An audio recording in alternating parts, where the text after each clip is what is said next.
আজ প্রায় ওর জীবনে 50 বছর থেকে নিজেকে নিজে রাজা মনে করে এই রাজ্যটা ওর দখলে আছে এরকম কিছু মনে করে।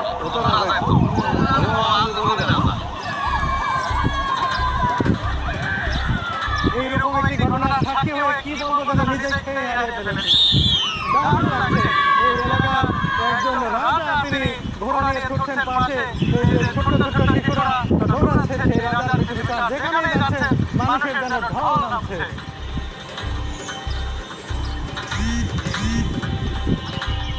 রাজত্ব নয়, কিন্তু সে আসলে প্রকৃত রাজা। এটা যখন আমি পড়ি ঘোড়া চড়ি তখন মনে হয় রাজা। সন্ধ্যার দিকে তিনি বাসায় ফিরে আসার পরে তিনি আর রাজা থাকেন না,